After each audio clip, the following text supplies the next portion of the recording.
Pengertian sistem saraf. Sistem saraf adalah suatu jaringan saraf yang kompleks, sangat khusus dan saling berhubungan satu dengan yang lainnya. Sistem saraf mengkoordinasi, menafsirkan, dan mengontrol interaksi antara individu dengan lingkungan lainnya. Sistem tubuh yang penting ini juga mengatur kebanyakan aktivitas sistem-sistem tubuh lainnya.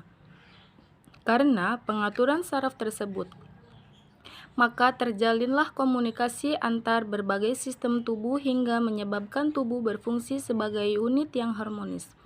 Dalam sistem inilah berasal segala fenomena kesadaran, pikiran, ingatan, bahasa, sensasi, dan gerakan.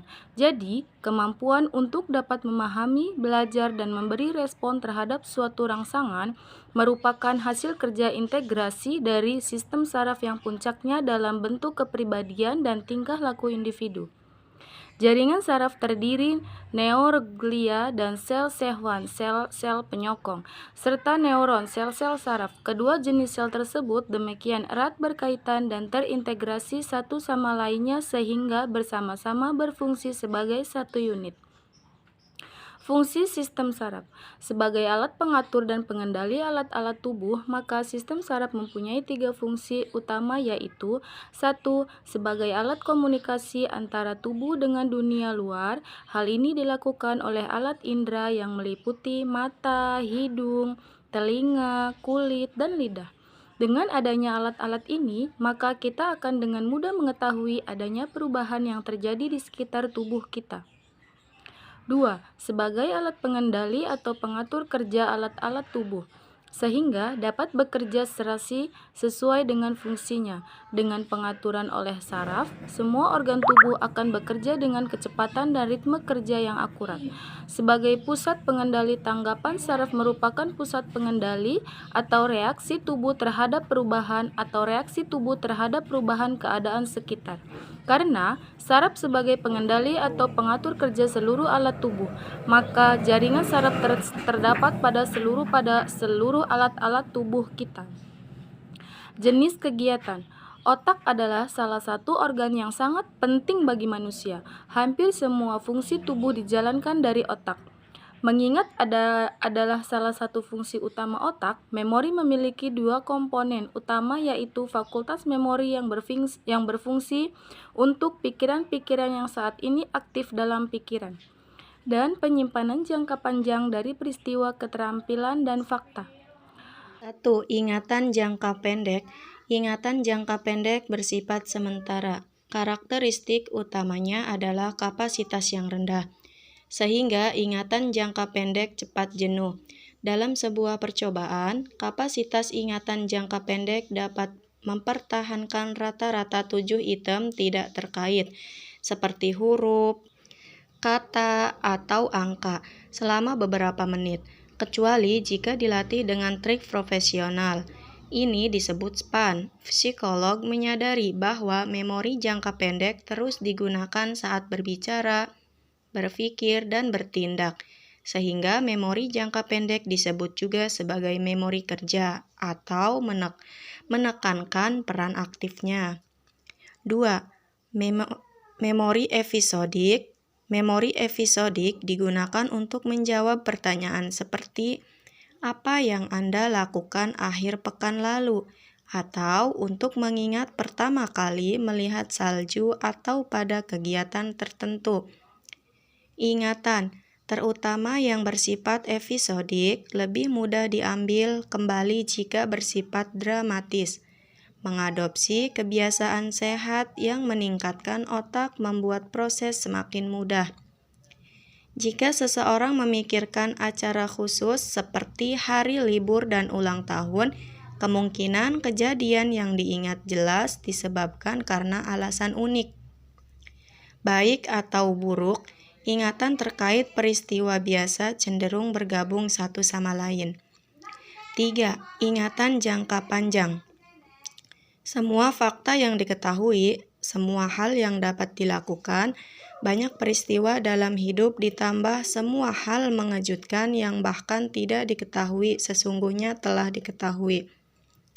Simpanan pengetahuan yang besar inilah yang membentuk ingatan jangka panjang. Ingatan jangka panjang adalah tempat penyimpanan yang sangat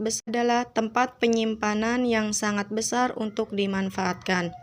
Ada baiknya untuk menjaga otak tetap aktif dan waspada. Tetapi juga perhatikan ketika semakin sulit untuk mengingat pikiran-pikiran ini. Kehilangan memori jangka panjang bisa menjadi tanda dari beberapa jenis demensia dan memerlukan konsultasi pada dokter. Yang keempat, memori semantik. Memori semantik adalah gudang pengetahuan umum seperti fakta, konsep, dan kosakata. Memori semantik dapat digunakan untuk meningkatkan kosakata hanya dalam 1 hari. Memori semantik dan episodik seringkali tumpang tindih saat membicarakan peristiwa masa lalu. Misalnya, berkat memori semantik, hasil pemilu nasional terakhir bisa diingat.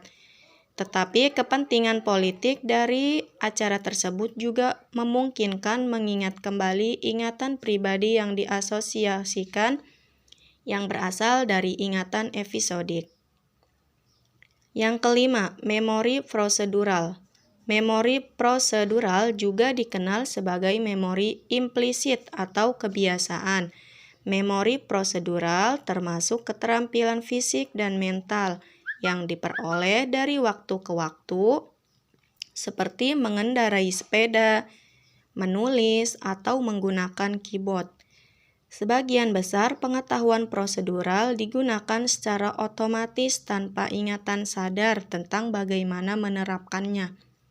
Sementara beberapa keterampilan yang dipelajari, seperti membaca atau mengendarai sepeda, keterampilan lain seperti berbicara bahasa asing, atau memainkan alat musik memiliki karakter gunakan atau hilang dan harus digunakan secara dilatih secara teratur untuk mempertahankan dalam ingatan. Pertumbuhan otak, hakikat dan prinsip perkembangan otak.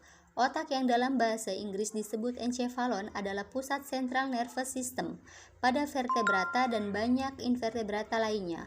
Otak manusia adalah struktur pusat pengaturan yang memiliki volume sekitar 1350 cc dan terdiri atas 100 juta sel saraf atau neuron. Otak mengatur dan mengkoordinir sebagian besar gerakan, perilaku, dan fungsi tubuh. Homeostasis seperti detak jantung, tekanan darah, keseimbangan cairan tubuh, dan suhu tubuh. Otak manusia bertanggung jawab terhadap pengaturan seluruh badan dan pemikiran manusia. Oleh karena itu, terdapat kaitan erat antara otak dan pemikiran. Perkembangan otak. Anak yang sedang tumbuh melalui 3 tahapan, yaitu otak primitif, otak limbik, dan juga neokorteks. Yang pertama, otak primitif, mengatur visi kita untuk bertahan hidup, mengelola gerak refleks, mengendalikan gerak motorik, memantau fungsi tubuh, dan memproses informasi yang masuk dari panca indera saat menghadapi ancaman atau keadaan bahaya. Bersama dengan otak limbik, otak primitif menyiapkan reaksi, hadapi atau lari. Yang kedua, yaitu otak limbik, memproses emosi seperti rasa suka dan tidak suka, cinta dan benci. Otak ini sebagai penghubung otak pikir dan otak primitif. Maksudnya, otak primitif dapat diperintah mengikuti kehendak otak pikir, di saat lain otak pikir dapat dikunci untuk tidak melayani otak limbik dan primitif selama keadaan darurat yang nyata maupun yang tidak. 3. Otak pikir juga merupakan tempat bergabungnya pengalaman, ingatan, perasaan, dan kemampuan berpikir untuk melahirkan gagasan dan tindakan. Melanasi saraf otak berlangsung secara berurutan, mulai dari otak primitif, otak limbik, dan otak pikir. Jalur syaraf yang makin sering digunakan membuat mielin makin menebal. Makin tebal mielin, makin cepat impuls syaraf atau perjalanan sinyal panjang urat syaraf. Karena itu, anak yang sedang tumbuh dianjurkan menerima masukan dari lingkungannya sesuai dengan perkembangannya.